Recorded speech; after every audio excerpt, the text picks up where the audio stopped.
Samantala, inspeksyon ni Transportation Secretary Vince Dizon ang pagtatayuan ng Metro Manila Subway Project Ortigas Avenue Station.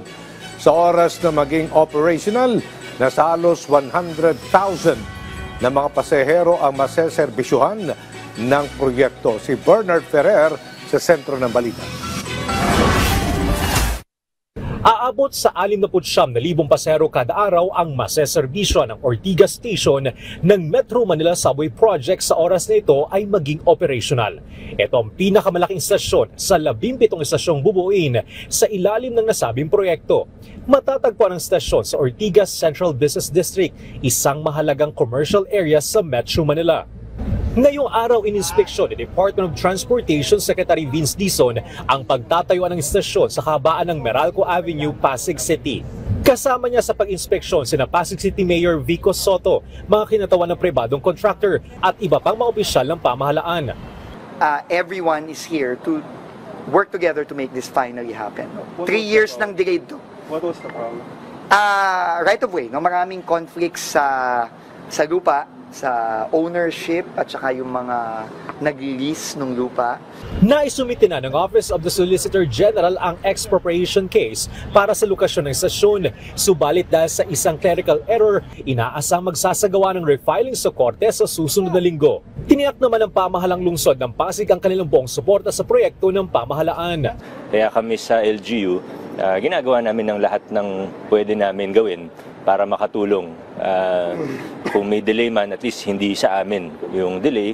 Kung ano yung pwede namin gawin, even yung sa right-of-way issues, sinusubukan naman namin tumulong. Inaasang masisimula ng konstruksyon sa loob ng 1 hanggang 2 linggo. Samantala, target ng DOTR na maabot ng Tunnel Boring Machine o TBM ang Ortigas Station bago matapos ang taong 2026.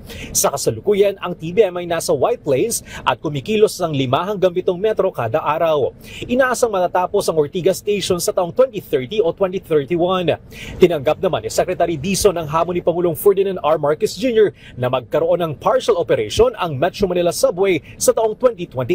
Hopefully, by 2028, makapagpatakbo tayo sa Valenzuela, Quirino, and we will try our best up to North Avenue.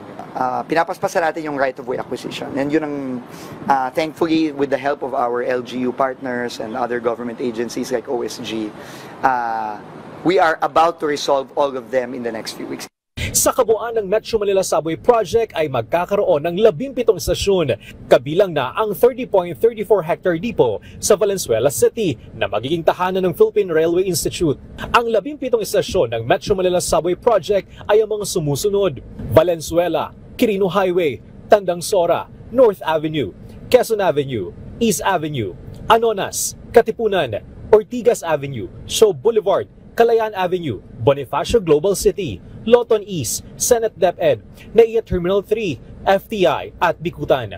Saklaw ng proyekto ang 33 kilometrong linya ng riles na mag-uugnay sa Valenzuela City at Pasay City at magkakaroon din ng koneksyon sa NAIA Terminal 3. Magiging konektado rin ito sa iba pang rail systems gaya ng LRT1, MRT3, MRT7 sa pamamagitan ng Common Station, LRT2 sa Anonas Station at North-South Commuter Railway Extension sa FTI at Bikutan Stations. Nasa 28% na ang nagagawa sa Metro Manila Subway Project. Bernard Ferrer para sa Pambansang TV sa Bagong Pilipinas.